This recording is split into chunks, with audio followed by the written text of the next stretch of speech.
దేవుని మాటలు ధ్యానం చేసుకుందాం. ప్రతి గురువారం మనము ప్రకటన గ్రంథం గురించి, అలాగే యేసు క్రీస్తు రాకడ గురించి మనం ధ్యానం చేసుకుంటున్నాం కాబట్టి ప్రకటన గ్రంథం మనము ధ్యానం చేద్దామండి. హల్లెలూయా. మీరందరూ కూడా ప్రకటన గ్రంథాన్ని తెరిచిపెట్టినట్లయితే ఒక మాట చదువుకొని ప్రకటన గ్రంథంలోకి వెళ్దాం. ఈ ప్రకటన గ్రంథం యేసు ప్రభు శిష్యులలో, ఆయనకు 12 మంది శిష్యులు. ఆ 12 మంది శిష్యులలో యోహాను అనే శిష్యుడు రాశాడు ఈ పత్రిక. జబదయ్య కుమారుడైన యోహాను యేసు ప్రభు ఎంతో ప్రేమించిన శిష్యుడు. యేసు ప్రభువుని ఎంతో ప్రేమించిన శిష్యుడు ఈ గ్రంథాన్ని రాశాడు. యేసు ప్రభు మొత్తము 12 మంది శిష్యులను ఎంచుకున్నాడు కదా. 12 మంది శిష్యులలో ముగ్గురు ఎక్కువగా స్పెషల్గా కనపడతారు.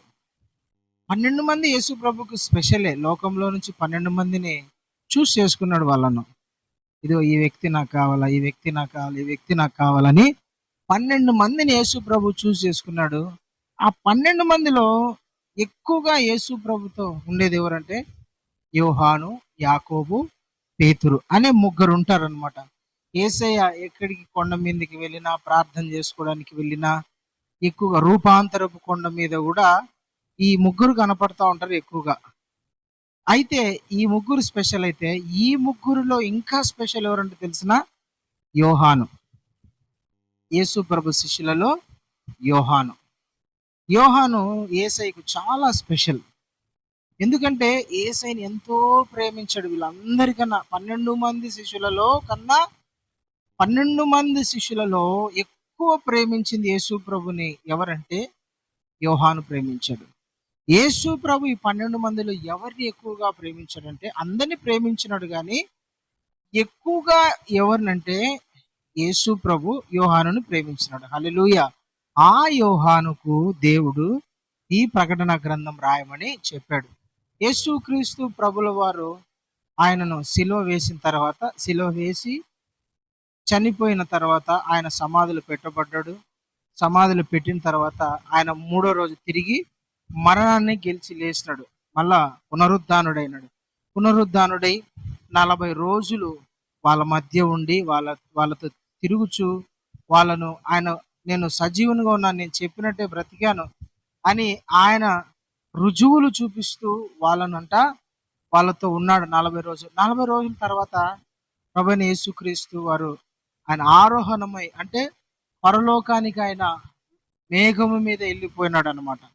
ఈ యేసు ప్రభు వెళ్ళిపోయిన తర్వాత ఈ 12 మంది శిష్యులు, 11 మంది శిష్యులు, 11 మంది ఎందుకంటానంటే 12 మందిలో ఒకడు ఇస్కరియోతు యూదా అనేవాడు యేసు ప్రభుకు ద్రోహం చేసి, ఆ అపరాధ భావాన్ని, నేను ఆయనను అప్పగించిన, నేను ఆయనకు ద్రోహం చేసిన, నేను ఆయనను పట్టించినని ఆ అపరాధ భావాన్ని వాడు తట్టుకోలేక ఊరేసుకొని చనిపోయినాడు. కాబట్టి 12 మందిలో ఒకటి లేడు కాబట్టి 11 మంది.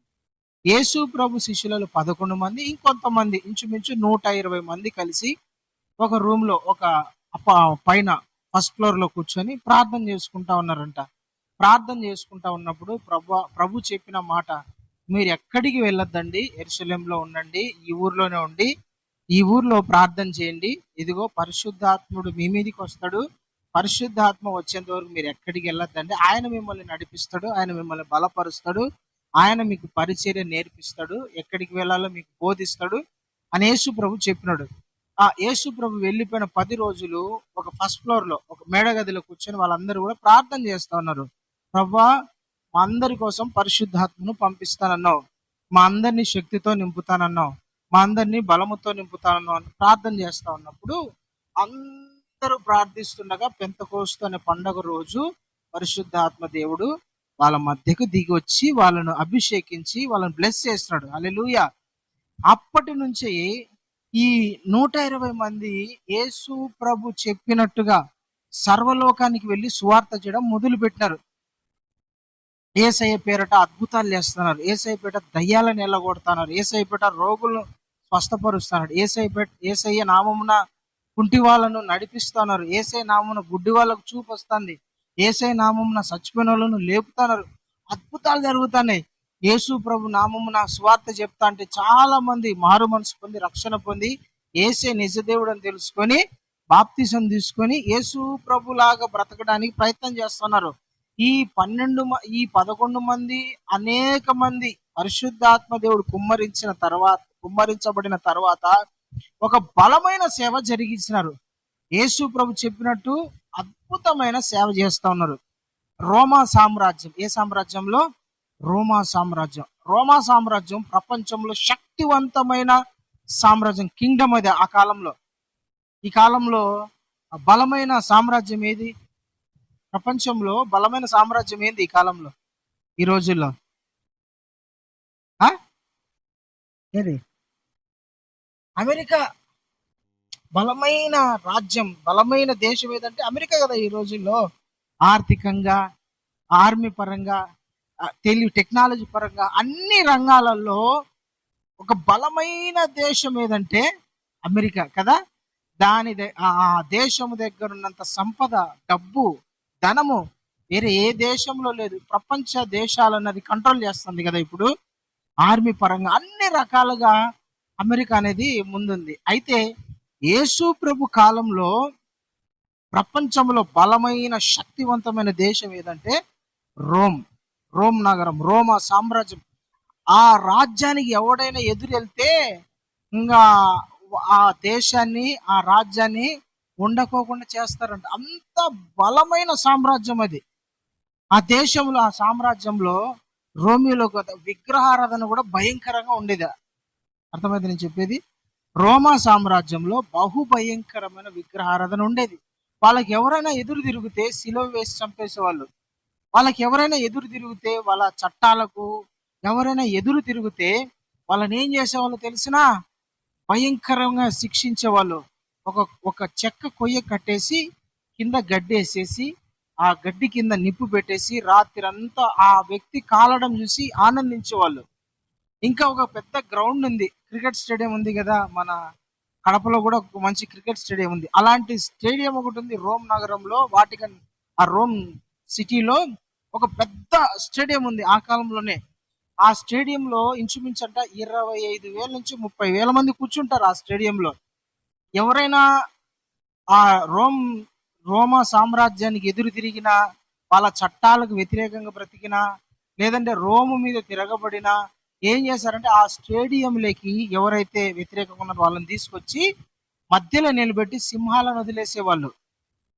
సింహాలను వదిలేస్తే అవి ఆ ఆకలికి ఆ మనుషులు తినేస్తా అంటే వీళ్ళు చూసి ఎంజాయ్ చేసేవాళ్ళు. లేదంటే ఒక గోన సంచిలో కట్టేసి పైన ఒక సంథింగ్ దేనికో దానికి వేలాడి తీస్తే పొట్టేళ్ళను వదులుతారు. ఆ పొట్టేళ్ళు వచ్చి వీళ్ళను గుద్దుతూ ఉంటాయి అనమాట. ఆ కొమ్ములతో వీళ్ళని గుద్దినప్పుడు ఆ చిత్రహింస వాళ్ళు బాధపడుతుంటారు, అనుభవిస్తుంటారు కదా. ఆ శబ్దం వీళ్ళు ఆనందించే వాళ్ళంట రోమ్ సామ్రాజ్యంలో ఉండేవాళ్ళు. అంత క్రూరమైన స్వభావం కలిగిన వాళ్ళు. సలసల కాలే నూనెలో మనుషులను వేసేవాళ్ళు.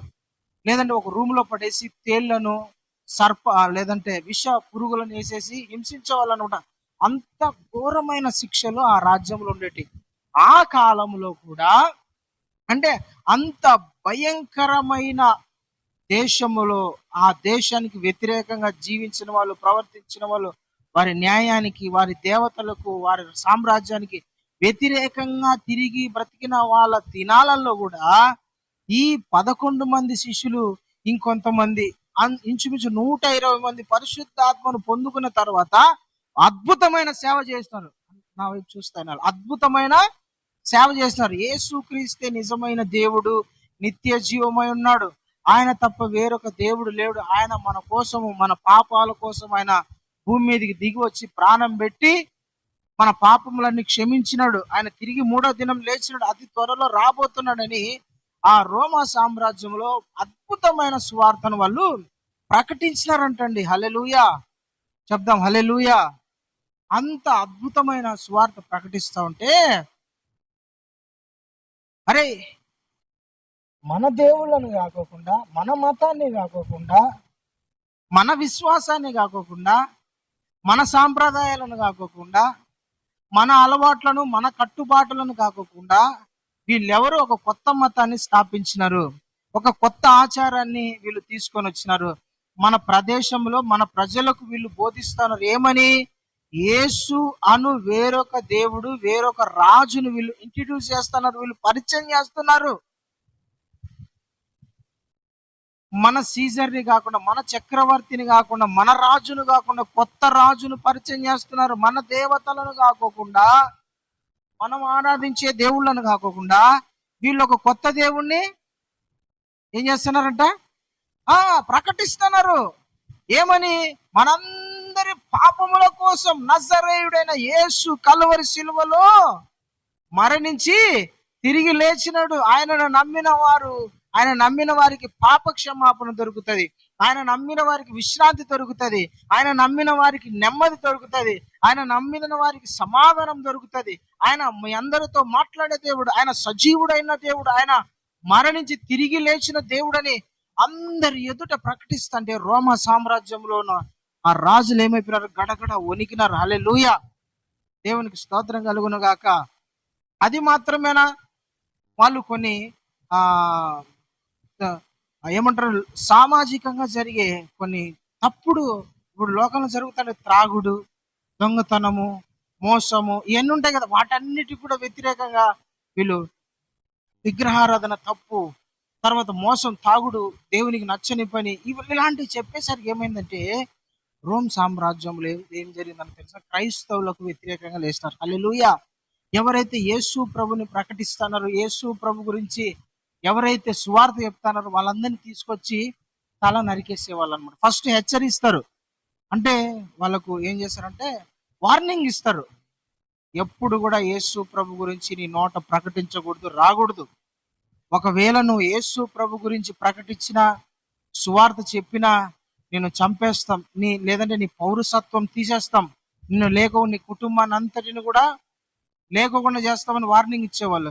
అయినా సరే భయపడకోకుండా క్రైస్తవులు ఏం చేసేవాళ్ళు తెలిసిన? వాళ్ళ విశ్వాసాన్ని వాళ్ళు ఆచరించేవాళ్ళు, విశ్వాసాన్ని ప్రకటించేవాళ్ళు. హల్లెలూయా. అపోస్తుల కార్యాలంతా మీరు చదువుకున్న తర్వాత యవనస్తులు గుర్తుపెట్టుకోవాలి. అపోస్తుల కార్యములు ఎక్కువగా చదవాల్సిన గ్రంథం ఏదైనా బైబిల్లో యవనస్తులు చదవాల్సిన గ్రంథం ఉందంటే అపోస్తుల కార్యాలు. యవనస్తులు దేవుని కొరకు ఎంత అద్భుతంగా వాడబడ్డారో, ఎంత అద్భుతంగా సాక్షికరంగా ఉన్నారో, అది రోషాన్ని పుట్టిస్తుంది. భక్తి ఇట్లా చేయాలా, చేస్తే అన్న రోషాన్ని పుట్టించే గ్రంథం ఏంటంటే బైబిల్లో అపోస్తుల కార్యాలు. హల్లెలూయా, దేవునికి స్తోత్రం. ఈ అంత భయంకరమైన వ్యతిరేకతలో కూడా వీళ్ళు ఏం చేసేవాళ్ళంట? నజరేయుడు అని యేసును మేము ఆరాధిస్తున్నాం, ఆయన మా అందరి పాపముల కొరకు, మా అందరి శాపముల కొరకు సిలువ వేసి, సిలువలో కలువరి శిలువలో మరణించి తిరిగి లేచిన నిజమైన దేవుడు అని ప్రకటించినప్పుడు ఏం చేసేవాళ్ళంటే తెలుసా? వాళ్ళని తీసుకుపోయి వార్నింగ్ ఇచ్చేవాళ్ళు. వార్నింగ్ ని కూడా లొంగేవాళ్ళు కాదు వాళ్ళు. మేము చూసిన వాటిని, మేము ఏదైతే విన్నామో, ఏదైతే మా జీవితంలో అనుభవించామో, ఏదైతే మా హృదయానికి నెమ్మది ఇచ్చిందో వాటన్నిటిని చూడకోకుండా, ప్రకటించుకోకుండా, మాట్లాడుకోకుండా, ఆరాధించకోకుండా మేము ఉండలేం అని సాక్ష్యం చెప్పినప్పుడు వాళ్ళని ఏం చేసేవాళ్ళు తెలిసిన? తలలు నరికేసేవాళ్ళు, అగ్నిలో వేసేసేవాళ్ళు, శిలువ వేసి చంపేసేవాళ్ళు, సింహాలకు ఆహారంగా వేసేసేవాళ్ళు, చేతులు కాళ్ళు నరికేసేవాళ్ళు. ఒక చైర్ని, ఇనుప కుర్చీ ఉంటది కదా, ఆ ఇనుప కుర్చీని అగ్గిలో వేసి బాగా కాల్చి ఎర్రగా అవుతుంది కదా. ఇప్పుడు మన ఇంట్లో చిన్నప్పుడు పిల్లలు తప్పు చేసి అమ్మ ఏం చేస్తుందంటే చెలాకు తీసుకుపోయి గంట తీసుకొని పోయి పొయ్యిలో పెట్టి కాలుస్తుంది కదా, ఎర్ర కాలుస్తుంది. అది తీసుకొని వచ్చి భయపెడతా ఉంటది, రే ఇంకొకసారి పోయినావు అనుకో, ఇంకొకసారి మాట్లాడినావు అనుకో, ఇంకొకసారి అట్లా చేసినావు అనుకో, పాత పెడతా ఉంటది. వాడు చూసి గడ్డ గడ్డ గడ్డ గడ్డ గడ్డ గడ్డ వణికిపోతా అంటాడు, అమ్మా ఇంకెప్పుడు చేయనే తల్లి, ఎప్పుడు పోనమ్మా అని భయపడి పెడతాడు. అయినా వాడు ఒక్కొక్కసారి అమ్మకి అట్లా చెప్పి మళ్ళా డుమ్మ కొట్టి మళ్ళా పోతాడు అనమాట. ఈసారి అమ్మ ఏం చేస్తుంది? ఇట్లా కాదు, ఈయన ఖచ్చితంగా వాత పెట్టాలని కడ్డీ కాల్చి కదా, లేదంటే ఏదైనా ఇంట్లో గంటన కాల్చి కాళ్ళకో చేతులకు పెడుతుంది. అది కాల్చినప్పుడు చూసినారు కదా ఎట్లుంటది? ఎర్రగా ఉంటది కదా. మా అమ్మ ఒకసారి అంతే ఎర్రగా అయింది. ఎర్ర చూపించేసరికి ఏందిరా నాయన ఇంత కాలిందని భయపడిపోయినా నేను. అట్లా రోమన్ సామ్రాజ్యంలో ఏం చేసేవాళ్ళంటే ఇనప కుర్చీలు ఉంటాయి కదా, ఇప్పుడంటే ప్లాస్టిక్ వచ్చినాయి, ఫైబర్ వచ్చినాయి. మనం ఒక 10 years బ్యాక్, 15 years బ్యాక్ ఏముండేటి, చెక్కటన్నా ఉండేటి, ఇనపటన్నా ఉండే కదా. ఆ ఇనుప కుర్చీలు ఏం చేసేవాళ్ళంటే కొలిమిలో వేసి బాగా కాల్చేవాళ్ళు. అవి ఎర్రగా ఎట్లయిపోతాయంటే ఎర్ర నిప్పు కణంలాగా అయిపోతాయి. అవి ఆ స్టేడియం మధ్యలోనో లేదంటే ఎక్కడైనా పెట్టి యేసు ప్రభు దేవుడు కాదని చెప్పు, నిన్ను వదిలేస్తాం. సువార్త ప్రకటించనని చెప్పు, వదిలేస్తాం. మర్యాదగా లేదంటే అది ఆ విగ్రహానికి నువ్వు నమస్కారం చేసుకో, వదిలేస్తాం అని చెప్పినప్పుడు మనకైతే ఏమనిపిస్తుంది తెలుసా? మరణ భయం వచ్చేస్తుంది. అమ్మో, ఎందుకు వచ్చిందిలే, చావడం ఎందుకు, చనిపోవడం ఎందుకు, వీళ్ళు చెప్పినట్టు యేసుప్రభు దేవుడు కాదంటేనో, లేదంటే సువార్త ప్రకటించుకోకుండా ఆపేస్తాను, లేదంటే అదో వాళ్ళు ఆ విగ్రహాలను నమస్కారం చేయమంటారు, నమస్కారం చేస్తూ వదిలేస్తారు అని అనుకుంటారు కదా కొంతమంది. వీళ్ళైతే చావుకు భయపడలే, మరణానికి భయపడలే, అసలు చావుని లెక్క చేయకోకుండా మేము చావనైనా చేస్తాం కానీ మరణానికి భయపడం అన్నప్పుడు ఆ కుర్చీ ఉంటుంది కదా, ఇనప కుర్చీలో ఒక యవ్వనస్తురాలంట, 19-20 సంవత్సరాలు యవ్వనస్తురాలను తీసుకుపోయి కూర్చోబెట్టేసినారు ఆ చైర్లో. ఆ వేడికి వెనకలున్న ఈ వీపు నుంచి తొడల భాగం వరకు ఆ కండ ఆ చైర్కి అతకపోయింది. లేపినప్పుడు కండ ఏం లేదు, టోటల్ గా కండ ఉడికిపోయి దానికి అతకపోయి వచ్చేసేది. అంటే అంత ఘోరమైన శిక్షలు వేసేవాళ్ళు. కానీ దేవుని బిడ్డలు ఎంత మాత్రం వెనకకు తగ్గకోకుండా ఉన్నారు. హల్లెలూయా, దేవునికి స్తోత్రం కలుగును గాక. ఆమేన్. అంత ఘోరమైన హింసలు జరుగుతున్నాయి. చాలా సంవత్సరాలు, 1 సంవత్సరం 2 సంవత్సరాలు కాదు, ఇంచుమించు 100 సంవత్సరాలు క్రైస్తవులను హింసించారు. ఎన్ని సంవత్సరాలు? 100 years, ఇంకా ఎక్కువే. చరిత్ర చెప్తుంది ఇంచుమించు 100 సంవత్సరాలు క్రైస్తవులను హింసించినారు, భయంకరంగా శ్రమ పెట్టినారు, భయంకరంగా కొట్టినారు, తిట్టినారు, చంపేసినారు, వాళ్ళ నేషనాలిటీ పౌరసత్వం నుంచి తీసి పడేసినారు. కానీ ప్రియులారా, దేవుని బిడ్డలారా, భయపడలేదు వాళ్ళు. హల్లెలూయా. అలాంటి టైంలో యేసు ప్రభు చెప్పినా కదా, యేసు ప్రభు ప్రేమించిన శిష్యుడు ఎవరు? యోహాను. ఈ ప్రకటన గ్రంథం రాసిన వ్యక్తి యేసు ప్రభుని ప్రేమించిన శిష్యుడు.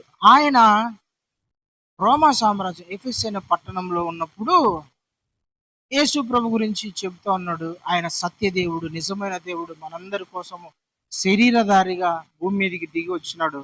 ఆయన మన కోసం ప్రాణం పెట్టాడు, ఆయన నిజమైన దేవుడు అని చెప్తా ఉన్నప్పుడు రోమా సామ్రాజ్యంలో ఉండే వాళ్ళు చాలా మందికి నచ్చడంలా. ఆయన ఏం చేస్తాడంటే ఒకసారి తీసుకుపోయి సల కాలే నూనెలో వేసినారు. బ్రతికుండగానే నూనె తెలుసా, చికెన్ పకోడా. ఇప్పుడు మనము ఒక చికెన్ ఆ కోడిని తీసుకుపోయి మసాలాలంతా రాసి నూనెలో వేసి ఎట్టు ఉడుకుతుంది, మనం చూస్తుంటాం కదా, నూనెలో ఉడికేసింటి, నూనెలో వేసింటి. అట్లా సల కాగే నూనెలో ఈ యోహాన్ని తీసుకుపోయి వేసేసినారు. యోహానికి ఎట్లుంది తెలిసిన నూనె? చల్లగా ఐస్ ఉన్నట్టు. చనిపోలే యోహాను, బ్రతికే ఉన్నాడు. ఏంద్రాయుడు నూనెలో వేసినా కూడా చనిపోలేదు అని తీసుకొచ్చి బయటికి తీసుకొచ్చి ఒక రూమ్ లో పడేసి విషపూరితమైన పురుగులు వదిలినారు ఆ రూమ్లోకి. అవన్నీ యోహానుకు కుడుతున్నాయి, కరుస్తున్నాయి, కానీ యోహానుకు విషం ఎక్కడంలా.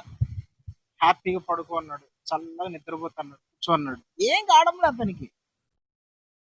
ఇట్లా కాదని విషం దాపించినారు, ఏమీ కాల, ఏమి కావడం, ఎట్లా చంపాలన్నా కూడా వీలు కావడంలా. మార్క్స్ వార్త 16:16-17 ఉంది కదా, విశ్వసించే వారి వలన ఈ సూచక్రియలు జరుగును. ఏమిటి ఆ సూచక్రియలు? చదువు. మార్క్స్ వార్త 16:17 చదవండి.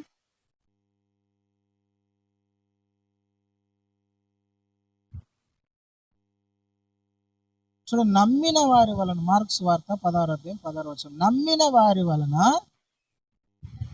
ఈ సూచక్రియలు కనబడును. ఏంటంటే నా నామమున దయ్యములు వెళ్ళగొడతారు, కొత్త భాషలు మాట్లాడతారు, పాములను ఎత్తి పట్టుకుంటారు, మరణకరమైనది ఏది త్రాగినను అది వారికి ఎంత మాత్రము కూడా హాని చెయ్యదు. చాలండి. మరణకరమైనది తాగిన ఎంత మాత్రం వాళ్ళకి ఏ హాని. ఈ వాగ్దానము యోహాన్ జీవితంలో నెరవేరింది. ఇప్పటికి కూడా కొందరు జీవితాల్లో నెరవేరుతున్నాయి. దేవుడు వాళ్ళని కాపాడుతూ వస్తున్నాడు. వాళ్ళకి అర్థం కావడంలో ఎట్లా చంపాలని చూసినా కూడా యోహాన్ చచ్చిపోతా. రోమ సామ్రాజ్యంలో ఉన్న వాళ్ళకు పిచ్చెక్కిపోయింది, మెంటల్ ఎక్కిపోయింది. అసలు ఈయనని ఎట్లా చంపాలా, ఎట్లా చావడంలా, ఏ విధంగా హింసించి చంపినా, ఏ విధంగా చంపాలన్నా చావడంలా. యోహానుకు 90 సంవత్సరాలు వచ్చేసాయి. ఎన్ని సంవత్సరాలు? 90 సంవత్సరాలు. యేసు ప్రభు భూమి మీద ఉన్నప్పుడు యోహానుకు దగ్గర ఒక 25-26 సంవత్సరాలు, ఒక 30 సంవత్సరాల లోపే. అయితే ప్రకటన గ్రంథం రాసేటప్పుడు యోహానుకు ఇంచుమించు అంటే 90 సంవత్సరాలు. ఎన్ని సంవత్సరాలు? 90 సంవత్సరాల వయసులో వీళ్ళందరూ అనుకున్నారు ఇంకా యోహాను ఏ విధంగా అయినా సరే చంపినా కూడా ఇతను చావడంలే.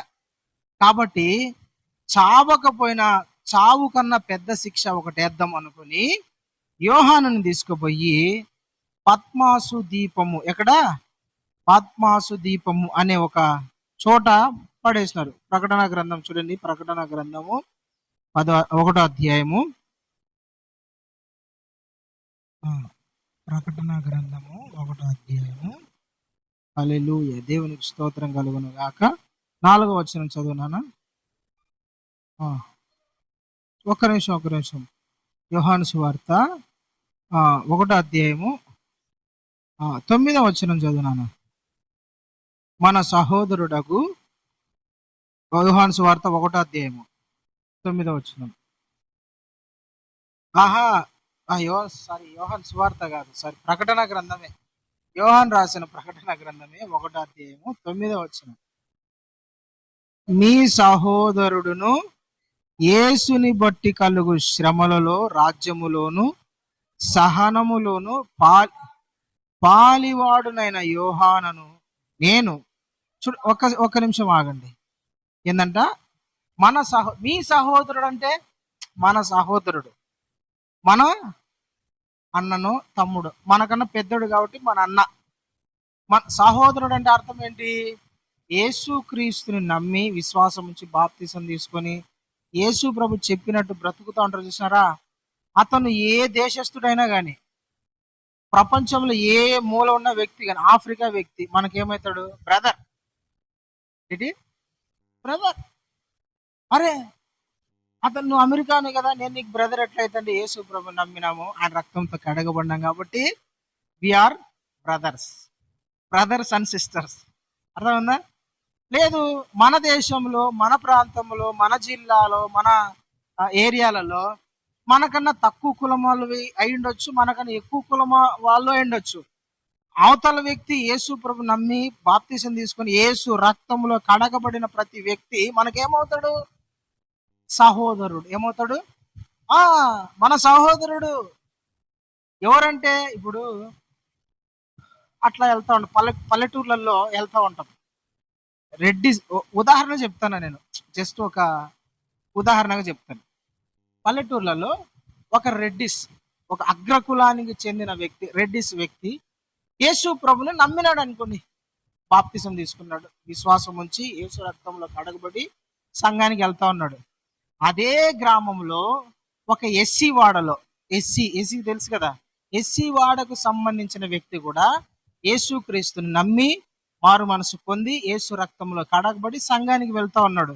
ఇప్పుడు ఆ వ్యక్తి ఈ గ్రామంలో నుంచి, వీరి ఇండ్ల మధ్యలో నుంచి వెళ్తా ఉన్నప్పుడు ఈ అగ్రకులానికి చెందిన వ్యక్తికి ఆ వ్యక్తి ఏమవుతాడో తెలిసిన? సహోదరుడు. బ్రదర్ ఏమనాలా? సహోదరుడా. పక్కన వాళ్ళంతా రే వాని కులం ఏంది, మన కులం ఏంది, వాని పట్టుకొని నువ్వు సహోదరుడా అంటావేంటి, బ్రదర్ అంటావేంటి? ఆడెవడరా తక్కువ అని అనకూడదు.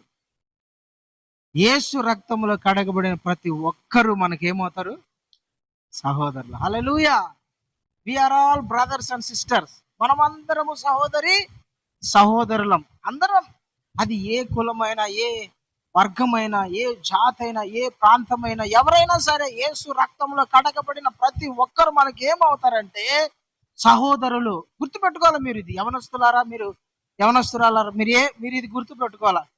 వాళ్ళు ఏ కులానికి చెందిన, ఏ ప్రాంతానికి సంబంధించిన వాళ్ళైనా, డబ్బు ఉందా, డబ్బు లేదా, నల్ల వాళ్ళ, పొట్టి వాళ్ళ, పొడుగు వాళ్ళ, ఆ కాళ్ళు ఉన్నాయా లేవా, కళ్ళు ఉన్నాయా లేవా, తలక, అవన్నీ కాదు. మనకు ఉండాల్సిందంటే ఆ వ్యక్తి యేసు రక్తంలో కడగబడ్డా. కడగబడితే ఆత్మీయంగా మనకేమవుతాడు? సహోదరుడు. మనం ఒక ప్రతిజ్ఞ కూడా చేస్తాం స్కూల్లో. ఏమని? భారతీయులందరూ నా సహోదరి, నా సహోదరులు. యేసుప్రభు అదే చెప్పింది. హల్లెలూయా. అందరూ అందరూ మనకు సహోదరులే. భూమి మీద ఉన్న ప్రతి ఒక్కరు కూడా మన సహోదరులే. ఏ కులమైన, ఏ మతమైన, ఎవరైనా సరే వాళ్ళందరూ కూడా దేవుని బిడ్డలే. వాళ్ళందరూ కూడా దేవుని పిల్లలే. వాళ్ళందరూ కూడా మనకు సహోదరులు అవుతారు. హల్లెలూయా. యోహాను అదే పరిచయం చేసుకుంటున్నాడు 9వ వచనంలో. మీ సహోదరుడగు యేసుని బట్టి కలుగు శ్రమలలోను, రాజ్యములోను, సహనములోను పాలివాడనైన యోహానను నేను దేవుని వాక్యమును బోధించినందుకును, యేసుని గురించి సాక్ష్యం ఇచ్చినందుకును పద్మాసు దీపములో పరవశుడనైతిని. దేని గురించి సాక్ష్యం ఇచ్చినంట యోహాను? దేని గురించి సాక్ష్యం ఇచ్చినాడంట? Test money. దేని గురించి? యేసుక్రీస్తు వాక్యము బోధించినందుకు, యేసుక్రీస్తుని గురించి సాక్ష్యం ఇచ్చినందుకు. బైబిల్ ఎత్తుకొని వాక్యం చెప్తాన్నాడు, దేవుని వాక్యం బోధిస్తున్నాడు, దేవుని వాక్యం ప్రకటిస్తున్నాడు, దేవుని వాక్యం చెప్తున్నాడు. అందరికీ ధర్మశాస్త్రాన్ని బోధిస్తున్నాడు. యేసు ప్రభు మాటలు బోధిస్తున్నాడు. ఆత్మ విషయమై దీనులైన వాళ్ళు ధన్యులు, కనికరము గల వాళ్ళు ధన్యులు. యేసు ప్రభు చెప్పిన ప్రతి మాట లోకంలో చెప్తా ఉంటే, యేసు ప్రభు గురించి చెప్తా ఉంటే చాలా మందికి యోహానికి ఏమైనారని తెలిసిన వ్యతిరేకంగా అయినారు. హల్లెలూయా. దేవునికి స్తోత్రం. వాక్యం చెప్తా ఉంటే, యేసు గురించి చెప్తా అంటే ఏం కలిగినాయంటే యోహానుకు? ఏం కలిగినాయంటే చెప్పండి. ఏం కలిగినాయి? శ్రమలు. అరే, వాక్యం చెప్తే శ్రమలు. దేవుని గురించి చెప్తే, యేసు ప్రభు గురించి ఏం కలుగుతాయి? మనకు శ్రమలు కలుగుతాయి. అయితే ఆ శ్రమలను చూసి మనం ఎప్పుడు భయపడకూడదు, దిగులు పడకూడదు, అధైర్యపడకూడదు, కృంగిపోకూడదు. యేసు వలన కలిగిన శ్రమలు మనకేంటంట? ఆశీర్వాదాలు. యేసయ్య వలన వచ్చే శ్రమలు మనకు ఆ యొక్క గొప్ప భాగ్యం, అదొక గొప్ప ధన్యత. అదే చెప్తున్నాడు. యేసు ప్రభు వాక్యము ప్రకటించడం వలన, యేసు ప్రభు గురించి సాక్ష్యం ఇవ్వడం వలన రోమా సామ్రాజ్యంలో ఆయనకి ఏం కలిగినాయి? శ్రమలు కలిగినాయి. భయంకరమైన శ్రమలు వచ్చినాయి. ఆయనను చంపాలని చూసినారు, ఆయనను కొట్టినారు, తిట్టినారు, రకరకాల బూతులు మాట్లాడినారు, వెలివేసినారు, చంపడానికి ప్రయత్నం చేసినారు.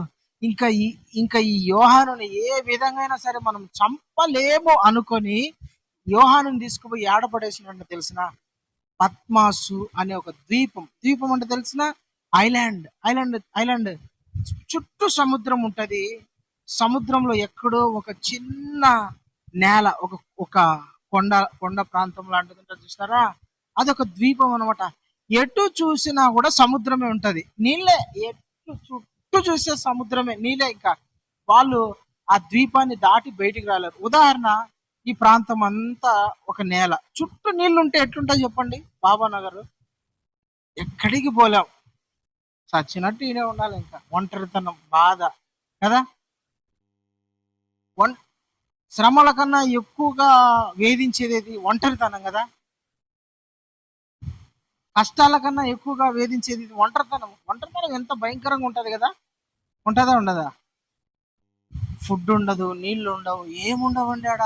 పలకరించే వాళ్ళు ఉండరు, మాట్లాడే వాళ్ళు ఉండరు, ఎవరు ఉండరు. ఒంటరితనం, ఘోరమైన పరిస్థితి. యోహాను తీసుకుపోయి ఆ పద్మాసు దీపంలో ఏం చేసినారంట? పడేసినారు. ఇప్పుడు యోహాను పరిస్థితి ఎట్లుంటో చెప్పండి. నేను ఒక మాట వింటారా? అందరూ వదిలేసినప్పుడే దేవుడు మనకు దగ్గర అవుతాడు. ఇది అందరూ మనల్ని వదిలేసినప్పుడు దేవుడు మనకు దగ్గర అవుతాడు. అందరికీ మనం దూరం అయినప్పుడు దేవుడు మనకు దగ్గర అవుతాడు.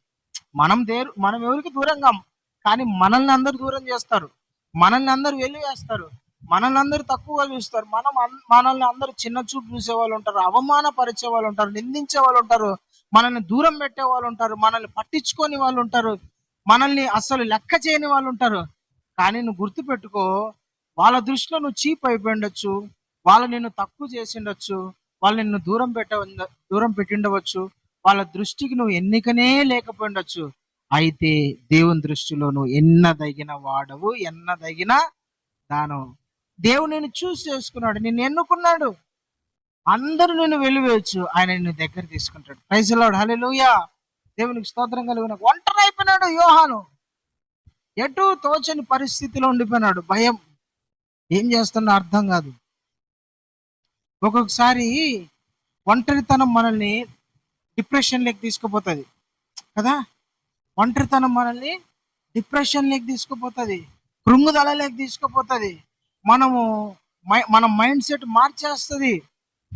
ఒంటరితనం మనకు నిందలు, శ్రమలు కలిగినప్పుడు మనం డిప్రెషన్లోకి వెళ్ళి, నాకే ఎందుకు ఈ పరిస్థితి, నాకే ఎందుకు ఈ పోరాటాలు, నాకే ఎందుకు ఈ కష్టాలు, నాకే ఎందుకు ఈ వేదన, నాకే ఎందుకు ఈ సమస్యలు, నాకే ఎందుకు ఈ వ్యతిరేకతలు, నేను భరించలేకున్నా, నేను తట్టుకోలేకున్నా, నేను చచ్చిపోతే బాగుంటది, ఒంటరితనం నేను భరించలేకున్నా, నిందలు భరించలేకున్నా, అవమానాలు భరించలేకున్నా, నాకు మరణమే మేలు అనుకొని చాలా మంది వచ్చే కష్టాలను బట్టి, ఎదురయ్యే ఫెయిల్యూర్స్ ని బట్టి, వచ్చే నష్టాలను బట్టి, నిందలను బట్టి కొంతమంది ఏం చేస్తారంటే డిప్రెషన్లోకి వెళ్ళిపోయి చావు మేలు అనుకుంటారు, లేదంటే ఎక్కడికైనా దూరం వెళ్ళిపోదాం అనుకుంటారు. ఎప్పుడు అట్లా అనుకోవద్దండి. నీ జీవితంలో ఎప్పుడు రెండు దారులు ఉంటాయి. హల్లెలూయా. ఎప్పుడు రెండు దారులు ఉంటాయి. ఏమిటి ఆ దారులు తెలిసిన? ఒకటి నిన్ను డిప్రెషన్ లేక నెట్టేస్తుంది, రెండు నిన్ను సక్సెస్ లేక నడిపించే ఒక దారి ఉంటది, నిన్ను ఆనందకరమైన ప్రదేశానికి నడిపించే ఒక దారి ఉంటది, నిన్ను సంతోషకరమైన సంతోషంలోకి నడిపించే ఒక దారి ఉంటది.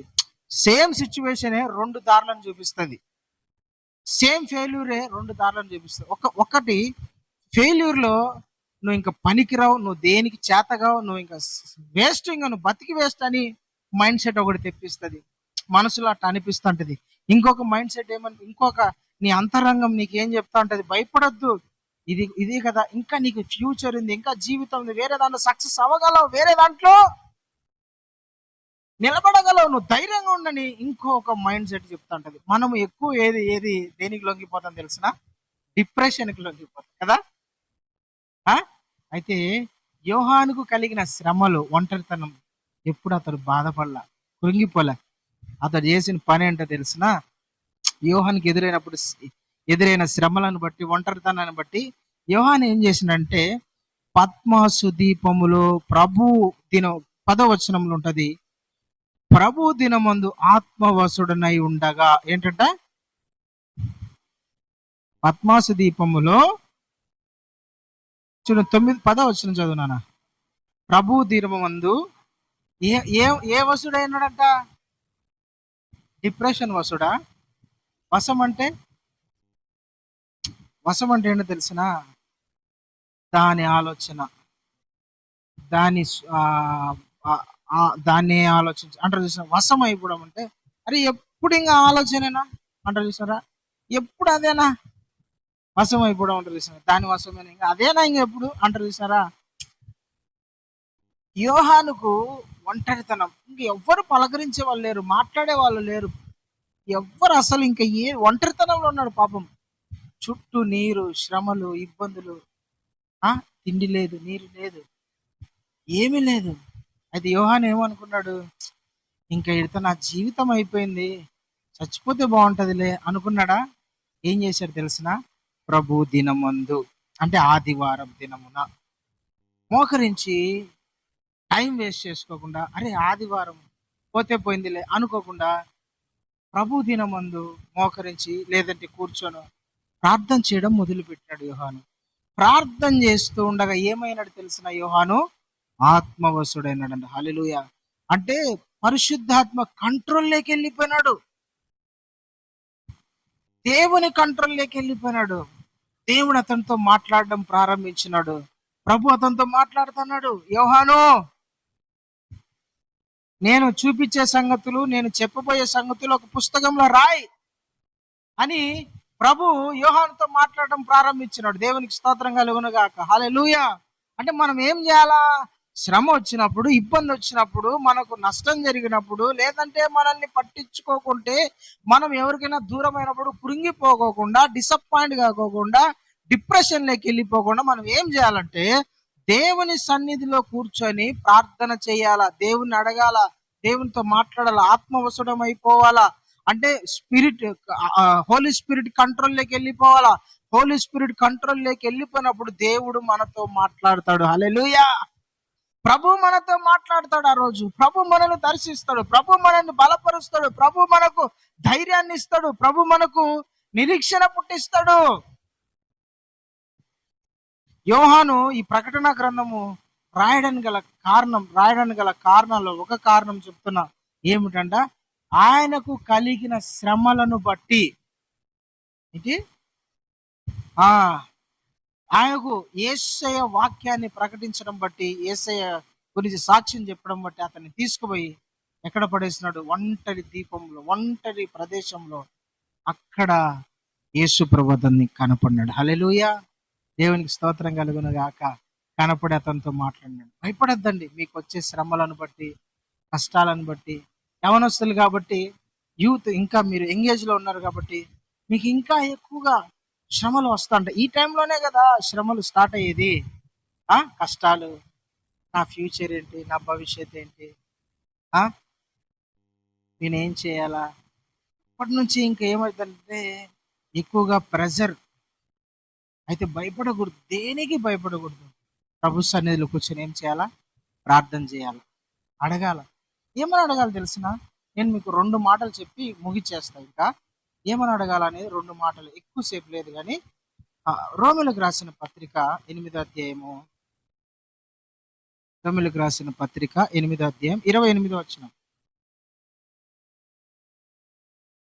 రోమిలకు రాసిన పత్రిక 8వ అధ్యాయం 28వ వచనం. దేవుని ప్రేమించు వారికి అనగా ఆయన సంకల్పము చొప్పున పిలువబడిన వారికి మేలు, ఏంటంటే మేలు కలుగుటకు సమస్తమును సమకూడి జరుగుచున్నవని ఎరుగుదుము. చాలండి. దేవుణ్ణి ప్రేమించు వారికి, ఎవరిని ప్రేమించిన వారికి? లోకాన్ని ప్రేమించిన వారికి కాదు, లోకంలో ఉన్న వాటిని ప్రేమించిన వారికి కాదు, దేవుణ్ణి ప్రేమించిన వారికంట. అనగా ఆయన సంకల్పము చొప్పున పిలువబడిన వారికి మేలు కలగడానికి సమస్తమును దేవుడు సమకూర్చి జరిగిస్తాడు. మనకు మేలు కలగడానికి, మనము మేలు అనుభవించడానికి దేవుడు ఏం చేస్తాడంటే సమస్తాన్ని, అన్నిటినీ, మనకి ఏమేమి కావాలో, ఏమేమి అవసరమో అవన్నీ కూడా దేవుడు ఏం చేస్తాడంట? సమకూర్చి జరిగిస్తాడు. ఒక బిల్డింగ్ ఒక బిల్డింగ్ కట్టాలనుకున్నాము. బిల్డింగ్ కట్టేటప్పుడు ఏం చేస్తాము? ఒక ఇల్లు కట్టాలనుకున్నాం.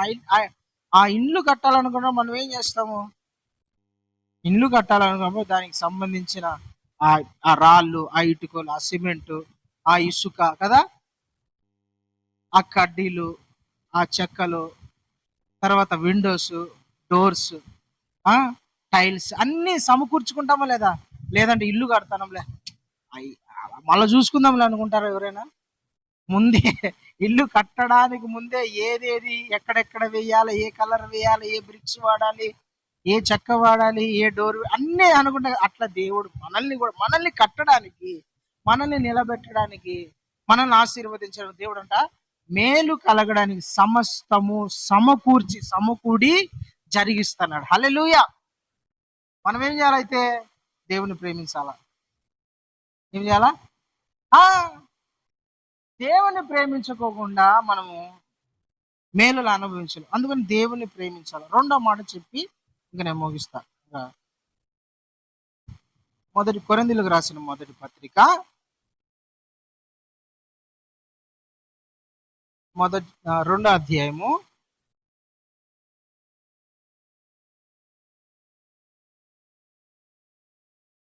9వ వచనం చదవండి. 9, 10.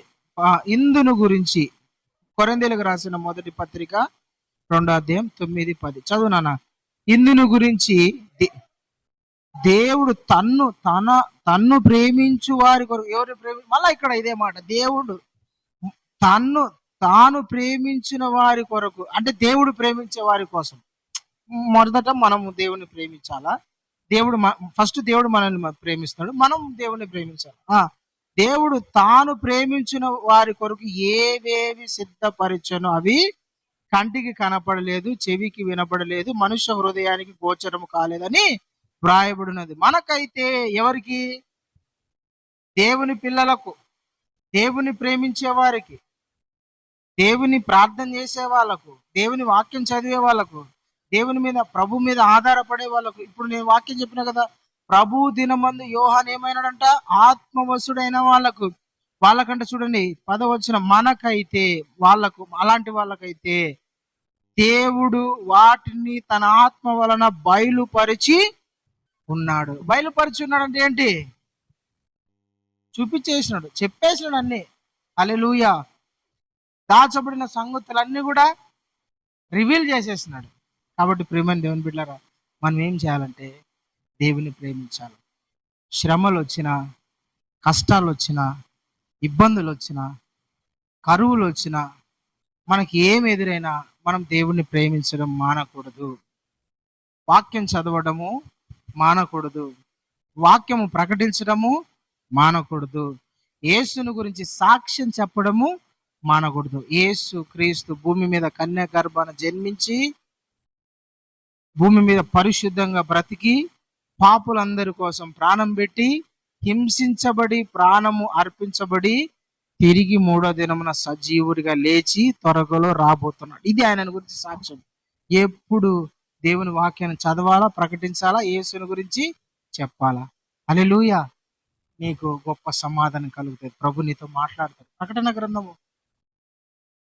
పద్మాసు దీపంలో ఉన్నప్పుడు శ్రమలను బట్టి, ఆయనకు శ్రమలు కలిగినప్పుడు రాసినాడు.